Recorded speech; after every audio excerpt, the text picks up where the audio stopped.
অর্ডারের কাজগুলো আমি কিভাবে করি সেটাই আজ আপনাদের সঙ্গে শেয়ার করব। তবে এর আগে আরও একটা জিনিস আপনাদের সঙ্গে শেয়ার করছি। আসসালামু আলাইকুম, কেমন আছেন সবাই? আশা করছি যে যেখানেই আছেন আল্লাহর অশেষ রহমতে সবাই ভালো আছেন। আমরাও আলহামদুলিল্লাহ ভালো আছি।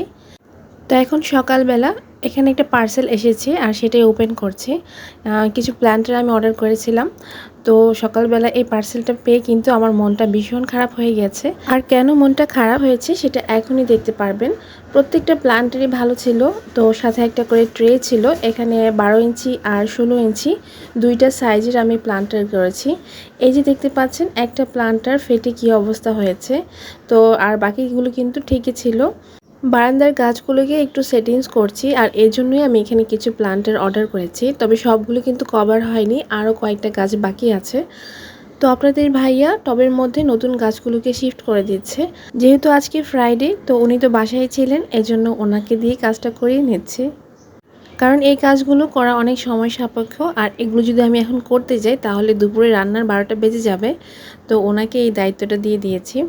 এই যে উনি সুন্দর করে কিন্তু এগুলো সবগুলোকে সেটিং করে দিয়েছে। আর আমি যেটা করেছি, এক্সট্রা যে আমার কাছে লেস ছিল সেটা দিয়ে প্রত্যেকটাকে আমি গ্রিলের সাথে এরকম করে লাগিয়ে নিয়েছি। এই লেসগুলো কিন্তু ভালো না, মানে নষ্ট লেস ছিল। এই জন্য ফেলে না দিয়ে আমি এই কাজে লাগিয়ে ফেলেছি। আর এই যে এখানে দেখতে পাচ্ছেন কিছু বাকি আছে, তো এগুলোর জন্য রাউন্ড শেপে টপ আনবো, এরপর গাছগুলোকে লাগিয়ে নিব।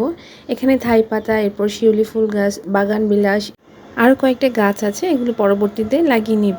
এখন আসি আমার অর্ডারের কাজের কথায়। তো প্রথমে আমি অর্ডারটা পাওয়ার পর কি করি, কাপড়টা কেটে আমার যে কর্মীরা আছে তাদের কাছে কিন্তু সুইংয়ে পাঠিয়ে দিই। এরপর সুইং থেকে আসার পর কিন্তু ড্রয়িংটা আমি সম্পূর্ণ নিজের হাতে করি। আর এরপর যেটা করি, আবারও আমি যে সেলাই হাতের কাজ করে তাদের কাছে পাঠিয়ে দিই। এরপর ওইখান থেকে আসার পর আমি ড্রেসটা চেক করে এরপর এভাবে করে আয়রন করে নিই। আয়রন করার পর কিন্তু জাস্ট আমি এটাকে ভাঁজ করে প্যাকেট করে ডেলিভারির জন্য রেডি করে নিই। আর এভাবে স্টেপ বাই স্টেপ কাজগুলো করতে কিন্তু সময় লাগে, যেহেতু হাতের কাজ, আর এগুলো কিন্তু করতে সময়ও লাগে।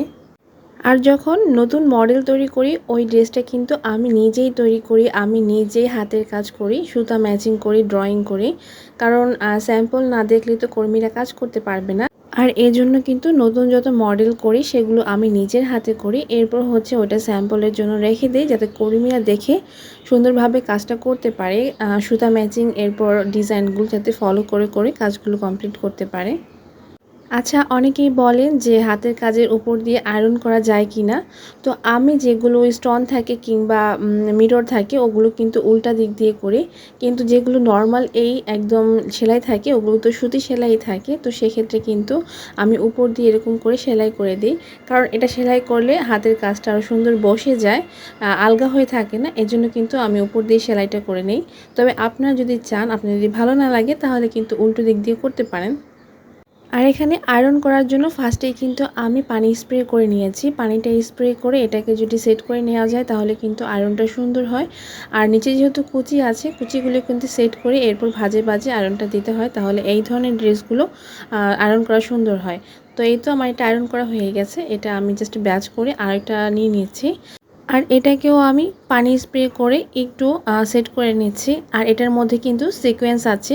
তো সিকোয়েন্সের জন্য কিন্তু বডির যে সাইডটা আছে এটা আমি উল্টো সাইড দিয়ে আয়রন করব।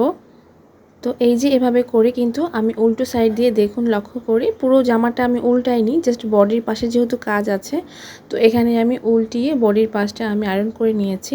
এরপর আমি ভাজে ভাজে যে সাইডটা আছে বডির চারপাশে কাপড়টা এরকম যেভাবে আছে ঠিক ওইভাবে করেই কিন্তু আমি আয়রনটা করে নিয়েছি। এতে করে হবে কি, এটা সুন্দরভাবে বসে থাকবে। এরপর নিচের ঘেরের অংশটাও আমি এভাবে করে আয়রন করে নিচ্ছি। তো এখানে যে সিকোয়েন্সগুলো আছে এগুলো বাদ দিয়ে কিন্তু আমি সাইড দিয়ে কাপড়ের মধ্যে আয়রনটা করে নেব। তো এভাবে করেই কিন্তু আমি প্রতিদিনের আমার অর্ডারের কাজগুলো করি। আর সেই সাথে সংসারের কাজ তো আছেই। তো সব কিছু মেনটেন করে কিন্তু আমাকে অর্ডারের কাজগুলো করতে হয়। ভিডিওটির এই পর্যায়ে আমার সঙ্গে যারা এখনও আছেন, যদি ভালো লেগে থাকে ভিডিওতে একটি লাইক দিতে ভুলবেন না। আজ এখান থেকে বিদায় নিচ্ছি। আল্লাহ হাফেজ। আসসালামু আলাইকুম।